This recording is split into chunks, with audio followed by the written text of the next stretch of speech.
வணக்கம். யாழ் சிறியின் இரவு நேர பிரதான செய்திகளோடு இணைந்து கொள்ளும் நான் அந்தோணி பிள்ளை கிரேசியன். முதலில் தலைப்புச் செய்திகள். முன்னாள் இராணுவ தளபதி சரஸ் பொன்சேகா மீது படுகொலை முயற்சி, நீதிமன்றம் பிறப்பித்த உத்தரவு. செம்மணி அகழ்வு பணியை பார்வையிட அனுமதி கோரும் நாடாளுமன்ற உறுப்பினர், நீதிமன்றம் வழங்கிய ஆலோசனை. காவல்துறையினருக்கு திறக்கப்பட்ட நவீன அழகு நிலையம், காவல்துறை சேவை பெண்கள் பிரிவின் புதிய முயற்சி. பயிற்சி பெண் வைத்திய நிபுணர் பாலியல் வன்கொடுமை வழக்கு, சந்தேக நபரின் கோரிக்கை நிராகரிப்பு. காசா போர், 58க்கும் மேற்பட்ட பாலஸ்தீனியர்கள் பலி, மயானங்கள் இல்லாமல் தவிர்ப்பு. அகமதாபாத் லண்டன் விமான சேவை தற்காலிகமாக நிறுத்தம், விமான விபத்தின் பின்னணி. தொடர்வது விரிவான செய்திகள். கொழும்பு இராணுவ தலைமையகத்தின் தற்போதைய இராணுவ தளபதி சரஸ் பொன்சேகாவை படுகொலை செய்ய முயன்றதாக குற்றம் சாட்டப்பட்ட வழக்கு இன்று மேல் நீதிமன்றத்தில் விசாரணைக்கு எடுத்துக் கொள்ளப்பட்டது.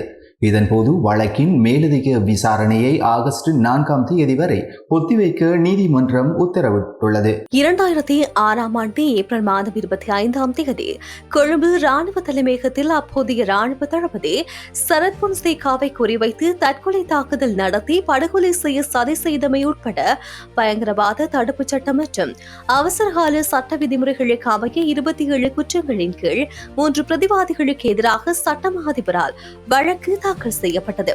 குறித்த வழக்கு இன்று கொழும்பு மேல் நீதிமன்ற நீதிபதி லங்கா ஜெயவர்தன முன்னிலையில் விசாரணைக்கு வந்தது.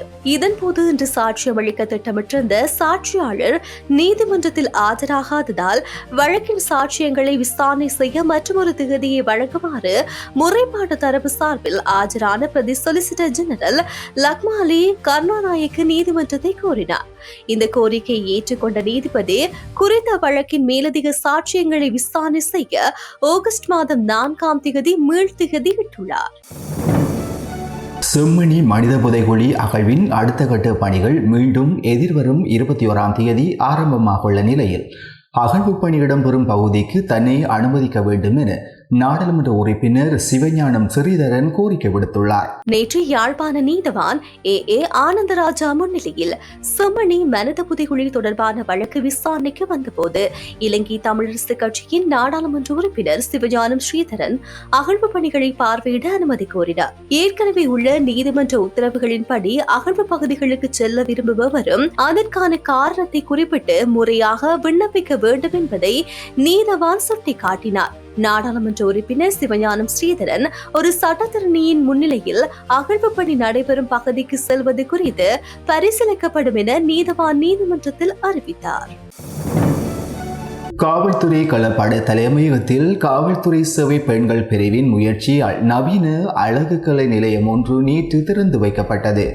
ரூசரி எனப்படும் பெயரிடப்பட்ட இந்த அழகு நிலையம் காவல்துறை மா அதிபர் சட்டத்தரணி பிரியந்த வீரசூரிய தலைமையில் சிகை அலங்கார நிலையமாக திறந்து வைக்கப்பட்டுள்ளது. இதுவரை காவல்துறை அதிகாரிகள் மட்டுமே சலுகை விலையில் சேவைகளை பெற்று வந்த நிலையில் இனிமேல் பெண் காவல்துறை அதிகாரிகள், காவல்துறை குடும்ப உறுப்பினர்கள் மற்றும் வெளியாட்கள் சலுகை விலையில் அழகுக்கலை சேவைகளை பெற்றுக்கொள்ள முடியும். இதன் ஒரு சிறப்பம்சமாக காவல்துறை அதிகாரிகளின் குடும்பங்களை சேர்ந்த அனுபவம் வாய்ந்த உறுப்பினர்களுக்கு இங்கு பணிபுரிய வாய்ப்பு வழங்கப்பட்டுள்ளது. காவல்துறை சேவை பெண்கள் பிரிவின் பதில் தலைவர் நில்மினி சமரதுங்க, அந்த சங்கத்தின் உறுப்பினர் சந்தீப செல்மினி மற்றும் காவல்துறை களப்படை தலைமையகத்தின் கட்டளை அதிகாரி சிரேஷ்ட காவல்துறை அத்தியட்சர் தர்ஷிகா குமார உள்ளிட்ட சிரேஷ்ட அதிகாரிகளின் ஆலோசனை மற்றும் மேற்பார்வையின் கீழ் இந்த அழகு கலை நிலையம் வெற்றிகரமாக செயற்படும் என எதிர்பார்க்கப்படுகின்றது. அனுராதபுரம் போதனா வைத்தியசாலையின் பயிற்சி பெண் வைத்திய நிபுணர் பாலியல் வன்கொடுமை செய்யப்பட்ட சம்பவம் தொடர்பான வழக்கில் மீண்டும் வாக்குமூலம் அளிக்க சந்தேக நபர் விடுத்த கோரிக்கையை அனுராதபுரம் பிரதான நீதவான் நிராகரித்துள்ளார். சந்தேக நபர் பாதிக்கப்பட்ட வைத்தியரை அவமதித்து அவமானப்படுத்தும் நோக்கில் பொய்யான தகவல்களை வெளியிட நீதிமன்றத்தை பயன்படுத்த முயற்சிப்பதாக காவல்துறை சார்பில் தெரிவிக்கப்பட்டுள்ளது. சந்தேக நபர் ஏற்கனவே நீதிமன்றத்தில் பொய்யான தகவல்களை வெளியிட்டதாகவும் நீதிமன்ற நேரத்தை வீணடிப்பதாகவும் காவல்துறை சுட்டிக்காட்டியது. இந்த காரணங்களின் அடிப்படையில் நீதவான் சந்தேக நபரின் கோரிக்கையை நிராகரித்துள்ளார். இந்த வழக்கில் கைது செய்யப்பட்டு விளக்கமறியலில் வைக்கப்பட்டுள்ள முன்னாள் ராணுவ சிப்பாயான சந்தேக நபரை ஜூலை 29ஆம் தேதி வரை மீண்டும் விளக்கமறியலில் வைக்குமாறு நீதவான் உத்தரவிட்டுள்ளார். அத்துடன் சந்தேக நபரிடமிருந்து மீட்கப்பட்ட வைத்தியரின் கையடக்க தொலைபேசியினை அரச பகுப்பாய்வாளருக்கு அனுப்பி அறிக்கை சமர்ப்பிக்கவும், சந்தேக நபரை DNA பரிசோதனைக்கு உட்படுத்தி அறிக்கை சமர்ப்பிக்கவும் உத்தரவு பிறப்பிக்கப்பட்டுள்ளது. அடுத்து சர்வதேச செய்திகள். இஸ்ரேல் நடத்திய தொடர் தாக்குதல்களால் காசா பகுதியில் 58க்கும் அதிகமான பாலஸ்தீனியர்கள் பலியாகியுள்ளனர். இந்த பெரும் உயிரிழப்பு காரணமாக அங்குள்ள மயானங்கள் அனைத்தும் மூடும் நிலை உருவாகியுள்ளதாக சர்வதேச செய்தி வெளியிட்டுள்ளது. இரு நாடுகளுக்கு இடையே தொடரும் போர் காரணமாக நிலைமை மிக மோசமாக உள்ளதால் இறந்தவர்களின் உடல்களை உருக்குலைந்த நிலையிலேயே அடக்கம் செய்யும் அவலம் காணப்படுகின்றது.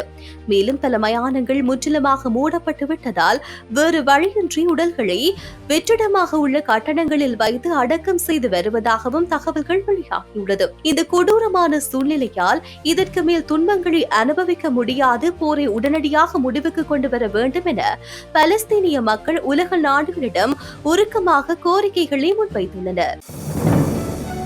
ஏர் இந்தியா நிறுவனம் ஆகஸ்ட் 1 முதல் செப்டம்பர் 30 வரை அகமதாபாத்தில் இருந்து லண்டன் ஹாட்விக் விமான நிலையத்திற்கான சேவைகளை தற்காலிகமாக நிறுத்தியுள்ளது. குஜராத் மாநிலம் அகமதாபாத்தில் இருந்து லண்டன் காட்விக் விமான நிலையத்துக்கு ஆகஸ்ட் 1ஆம் தேதி முதல் செப்டம்பர் 30ஆம் தேதி வரையிலான ஏர் இந்திய விமான சேவை தற்காலிகமாக நிறுத்தப்படுகின்றது. இதற்கு பதிலாக லண்டன் ஹீத்ரோ விமான நிலையத்திற்கு விமானம் இயக்கப்படும் என ஏர் இந்திய நிறுவனம் தெரிவித்துள்ளது. ஏர் இந்தியாவின் போயிங் விமானம் அகமதாபாத்தில் இருந்து காட்விக் விமான நிலையத்துக்கு புறப்பட்ட சில வினாடிகளில் மேலே உயர்ந்து பறக்க முடியாமல் அரச மருத்துவமனை கல்லூரி வளாக விடுதி கட்டடத்தில் மோதியது. இந்த கோர விபத்தில் விமானத்தில் பயணம் செய்த 242 பேரில் 241 பேர் பரிதாபமாக உயிரிழந்தனர். மேலும் விடுதி மற்றும் விடுதி அருகில் இருந்த 19 பேர் இந்த விபத்தில் உயிரிழந்தனர். இந்த விபத்தின் நினைவாகவும் பாதுகாப்பு முன்னெச்சரிக்கை நடவடிக்கைக்காகவும் குஜராத் மாநிலம் அகமதாபாத்தில் இருந்து லண்டன் காட்விக் விமான நிலையத்திற்கு ஆகஸ்ட் 1ஆம் தேதி முதல் செப்டம்பர் 30ஆம் தேதி வரையிலான ஏர் இந்தியாவின் விமான சேவைகள் தற்காலிகமாக நிறுத்தப்படுகின்றது. இதற்கு பதிலாக லண்டன் ஹீத்ரோ விமான நிலையத்திற்கு விமானம் இயக்கப்படும் என ஏர் இந்திய நிறுவனம் தெரிவித்துள்ளது. இத்துடன் யாழ்சிரியின் இரவு நேர பிரதான செய்திகள் நிறைவடைகின்றது. உடனுக்குடன் செய்திகளை அறிந்து கொள்ள யாழ்சிரி மீடியா இணையதளத்துக்கு பிரவேசியுங்கள். நன்றி, வணக்கம்.